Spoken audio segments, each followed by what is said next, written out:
welcome to Viewpoint on Ukraine today, where to talk about the cases of the corrupt judges responsible for human rights violations during Ukraine's revolution of dignity is Markiyan Halabala. Mr. Halabala, welcome back to Viewpoint. Hello. So you are representing victims and the families of victims that were either killed or injured during the revolution. What can you say about the progress of the criminal proceedings over the last 12 months? Well, I'm satisfied with that issue that the case regarding two policemen, Abroskin and Zinchenko, were passed by the prosecution to the court. So now they are under court hearing in Svetoshinsky District Court of Kiev, and regarding the killing of 39 victims on 20th of February 2014. Well, you know, there are also expectations that more three policemen from Berkut, especially Mr. Yanishevsky, he is the head of this very unit that was present on 20th of February 2014 on Institutska Street and was engaged in those murders. His case will be also submitted by the prosecution to the court. But here we're just talking about 5 police officers, yes? Yeah. And we saw many more than 5 armed with automatic weapons and sniper rifles on Institutska Street around the 20th of February. So what about the rest of them? And also, what about the judges that gave them the orders to do this?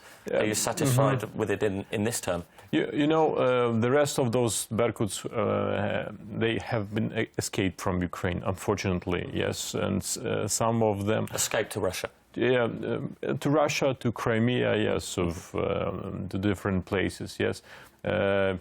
Yes, unfortunately, we have just 5 policemen of Berkut under investigation, and they are in the custody. Okay, so to summarise the police, 5 will be tried, and the others effectively have escaped. Absolutely. Do you think there will be ever be justice? Do you think these other police officers that escaped will ever face justice for what they did?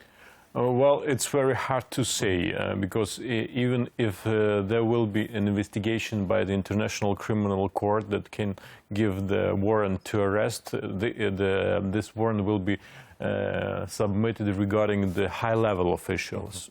So, the possibility to get them from Russia, it's very low, you know. Yes, yeah. I mean, the former president of Ukraine is on Interpol's most wanted list, yeah, and he's not being released. Absolutely. Okay, so that's the police. Let's talk about the judges then. So recently, a few months ago, you were speaking on Viewpoint, and you said that out of more than 300 judges, just 5 were. Was it? Am I correct? Yes, 5 were under investigation. So what about the rest of them? Well, you know, at this moment, there are the decision of High Council of Justice regarding 20 judges that have to be fired. You know, and just one judge is in fact fired by the president. There was the decree of the president regarding the judge from Babushkinsky District Court of Dnipropetrovsk City, and he was fired. It's like a final decision. So one judge has been fired? One judge, okay. Just one judge. So are you satisfied with this? As a lawyer, would you say this is progress? It's a progress, but very little progress. And I expect that there will be a more decision of the Verkhovna Rada, more decision of the president, and more decision of the High Council of Justice regarding the judge's dismissal, because we have to renew the staff of the judiciary, because the country cannot live with the corrupted judges that cannot do their job well. Many people, both in Ukraine and Western leaders, are very dissatisfied, one could say, with the speed of reform, particularly with regards to the General Prosecutor's Office. Vice President Joe Biden spoke about this to the Parliament quite recently. So until these reforms really start to move in a positive direction, can you see there being any justice for the 100+ people that died during Ukraine's revolution of dignity? I believe that there will be the justice, you know, because regarding, I know that for example, this case that is hearing in Svetoshinsky District Court, there are normal judges that hear this case. There are also the jury, because there are 2 judges in that very case and 3 juries, 3 members of the jury. And I expect that there will be the verdict, and it will be normal. They will do their job in a well way.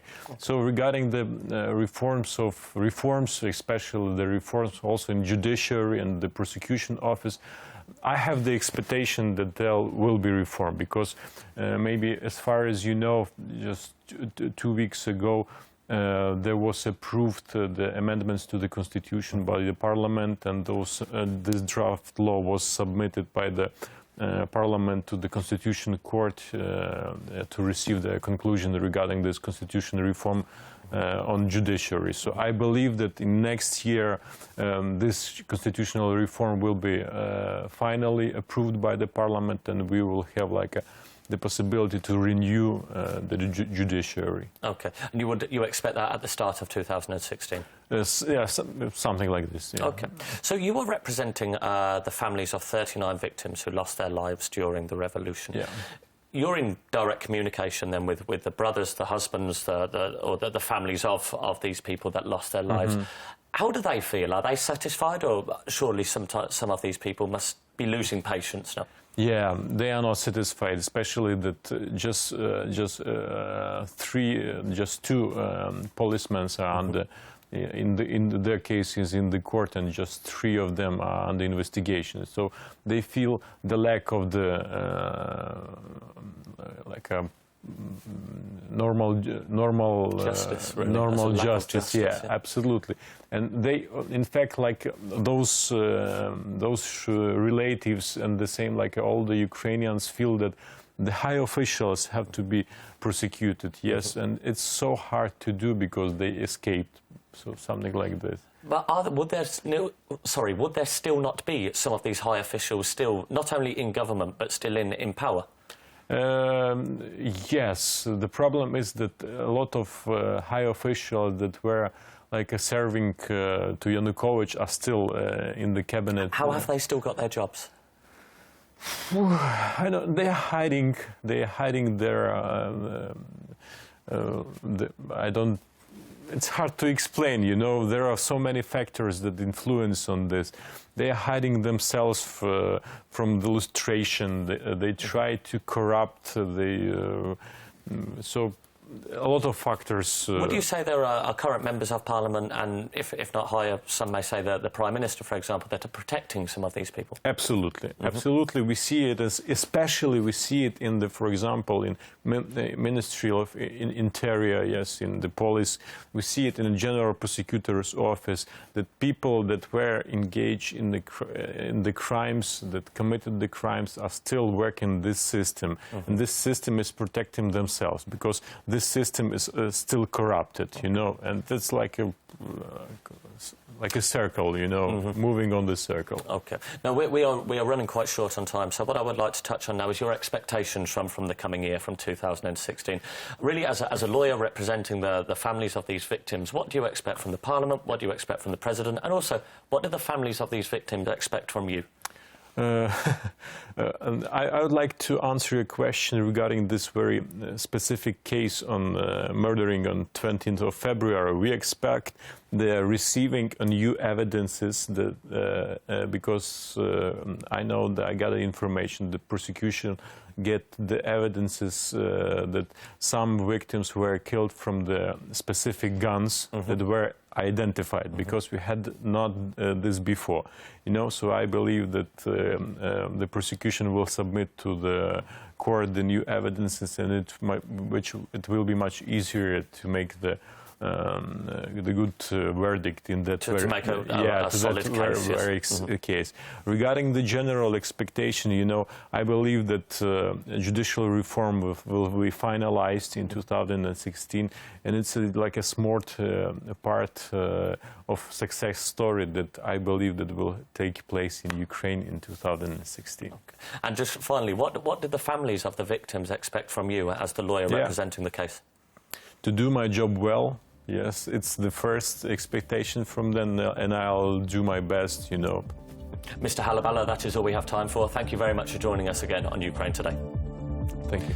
You have been watching Viewpoint on Ukraine Today, where we have been joined by Markiyan Halabala, a lawyer representing the victims of the families of the Euromaidan revolution. Thank you for watching.